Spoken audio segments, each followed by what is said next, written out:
Welcome back to the BookEnds YouTube channel. I'm James McGowan. Hi, I'm Daska Faust. We are literary agents who have taken our popular blog to YouTube to discuss all things publishing, though occasionally we like to just talk about what we read. Yeah, or just talk. And just talk, really. Like the half hour that we spent talking before filming our first video. Yes, that is not recorded, luckily. Right. Yeah, so we usually do these every month, but things have been busy and continue to get busier, so we have decided to do them seasonally. So we're talking today about our spring 2021 reads, which that was James's code for we haven't really had a lot of time to read as much as we did last year. It's true. It is true. It's been a busy time. So I have 2 novels and a few picture books that I'm going to share. I have 2 novels and nonfiction. There you go. So we're kind of on par. Do you want to go first? Sure, I'll go first. I am going to start with one we've actually both read, which is the Southern Book Club's Guide to Slaying Vampires. And I picked this up at the airport because, yes, I was at an airport and I flew, which is exciting. This was a recommended read, and I will have to say the vampires would be something that would be typically a turnoff for me, but I actually picked it up, read the inside, put it down, walked around the bookstore, went back and picked it up and bought it because, as you know, James, I try really hard not to overthink my book purchases. And I really loved it. It was a lot of fun. It was, I don't know, it's sort of a women's fiction, light horror. It really is exactly what the title sounds like. The title I described it as grown-up Stranger Things. Okay, yes. So it's a contemporary, a group of Southern women create this book club. They don't really know each other that well, and it actually takes place over the course of a number of years. Yeah, I think the entire decade of the 80s, or starts in 79 and ends in the 90s. Yeah, so and they're reading a lot of true crime and horror, and one of them becomes very suspicious of this neighbor she has, and also very weird things start happening at her house. And what's funny is these very weird, like horror-ish things happen, but they all act like it's not that abnormal. Right. So it's just the writing is very clever, and it's quirky and fun. And yeah, it was very satirical. Yeah, and a super fast read. I think it's a great summer read. Yeah, I enjoyed it. Some of the social commentary didn't quite land for me the way it was executed, but I thought it was a really fun kind of romp of the horror novel. And I think it just did not take itself so seriously and kind of made fun of the genre a little bit. But I picked it up because Grady Hendrix has a new book coming out, and I was like, let me read something in the meantime. Yeah. But yeah, I would definitely pick up another book by him. Me too. And I am not a horror person. So if you're not a horror person and think, well, I don't like horror, this is not horror.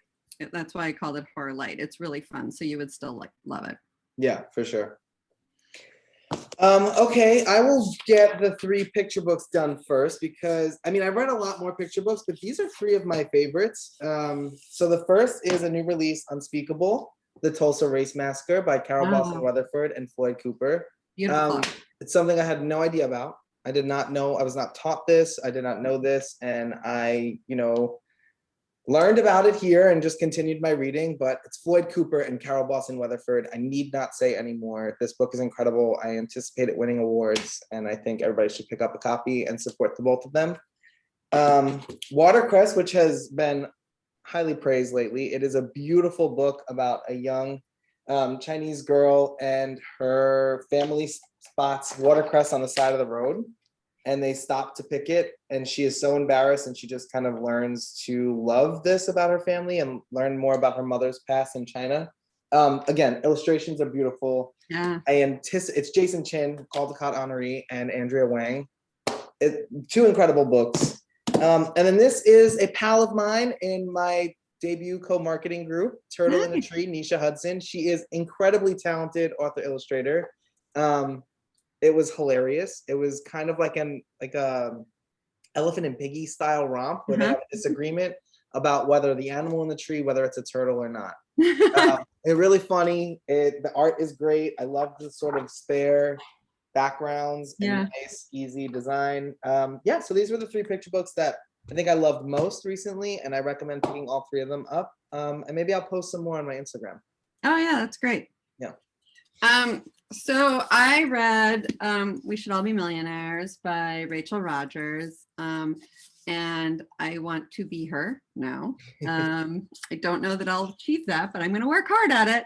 I love her. She's so empowering.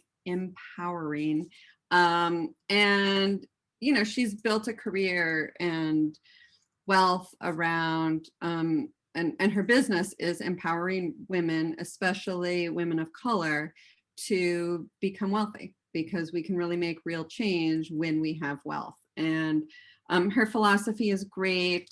Her voice is great. Her story, she, you know, is very open about her own story and her own challenges. And I actually became a fan of her through podcasts, and pre-ordered her book months and months before it came out, and it really, really delivers. So I recommend this book. And this is, you know, hands down the type of book and really the authors I want to represent myself. So, and I would say that about most of the nonfiction that I talk about here, is these are the authors I want to represent. But she's fantastic. I really love her. And a lot of people might be getting this book as gifts for me. What do I do next? I will do The Other Black Girl by Zakiya Dalila. I just put that. That's next to my pile. Book of the summer, right? Yeah, I think totally. it's safe to say. I also pre-ordered that months and months in advance. Yeah, me too. And then of course it came out on Book of the Month, and I was like, always, I just waste my Book of the Month credits because I go and I buy the books not from Book of the Month. But yeah, so I went into it thinking more like contemporary thriller. And I think it has more of the Get Out sort of speculative elements than I anticipated. So when I finished it, I was a little like, okay, I need some time. But the further away from it, the more that I really dug it. It was super fast paced. The characters are incredible, particularly the main character and, you know, her friends and her circle. And, you know, set in publishing. So publishing people are going to love it. It was really good. I definitely recommend it. It's very much like Get Out. Just a lot of social commentary, really great storyline, hooky, fast paced. I read it in a couple days. Highly recommend. Definitely, I almost just knocked myself out with it. Definitely worth picking up. Book of the summer, I'm calling it. Keep her on the New York Times bestseller list and go get yourself a copy. I'm starting tonight. Yeah, let me know what you think. I'm curious what you're gonna think of it. I can't wait. It took me some time to digest it, but just because I think my expectations were subverted a bit. But I really liked it.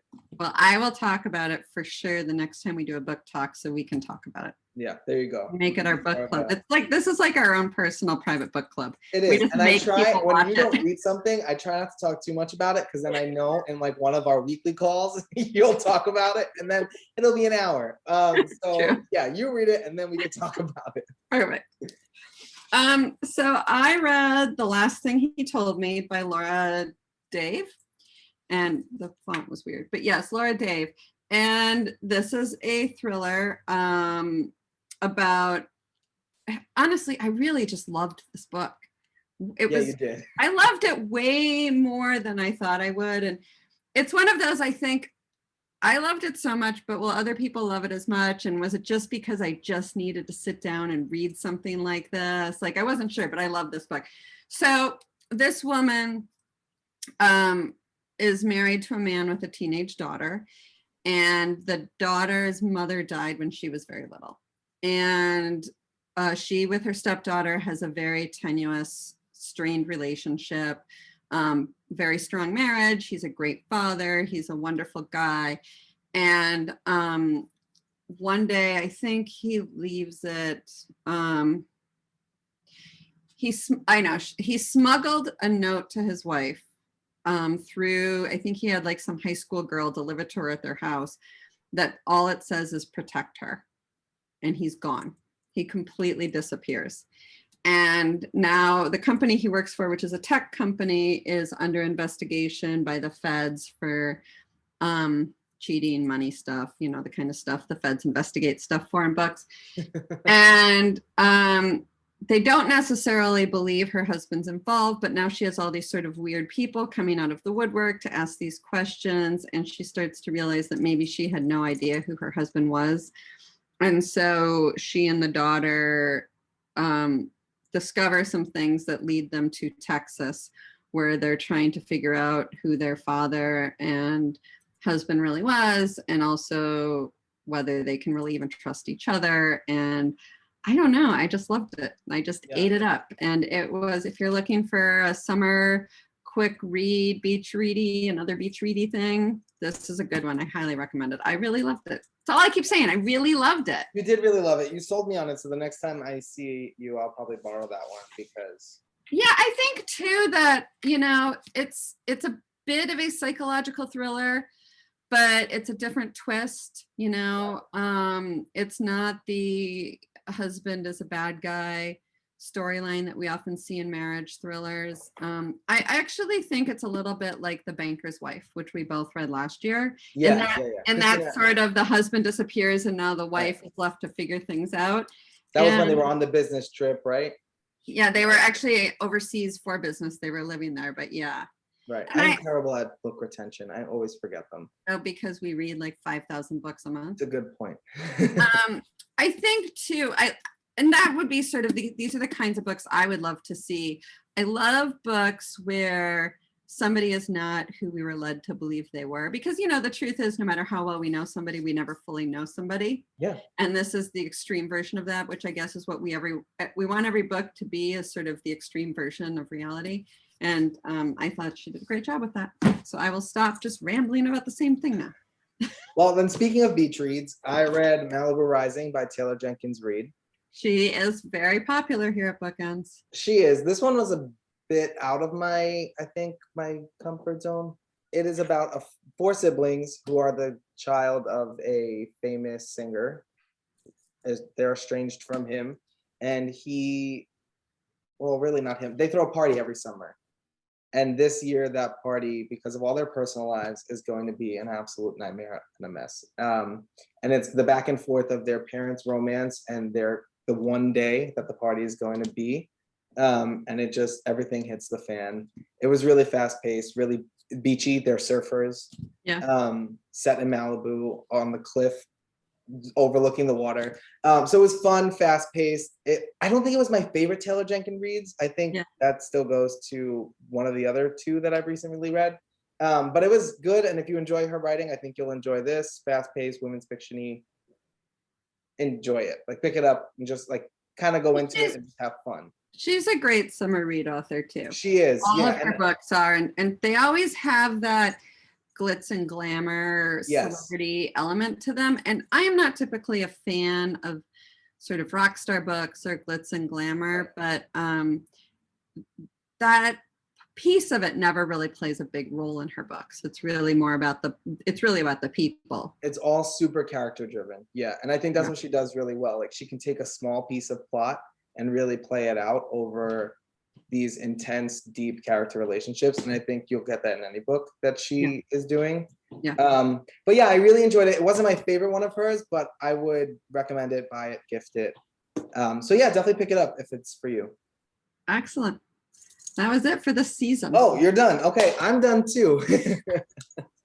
Yeah, so what are you reading next? You're reading The Other Black Girl next. Yeah, I'm reading The Other Black Girl. I just actually set it right here behind me to take home with me, and that's what I'm reading. There you go. I'm reading Hostages by Claire McIntosh next. So look forward to our end of the summer recap on what we read, and we hope you enjoyed. Let us know what you've been reading, and we'll see you back here next time. Recommendations in the comments are very welcome. Yeah, now we have 3 months to read some of your recommendations, so we could really use them. Good. We'll see you back here next time. Everybody stay safe. Bye.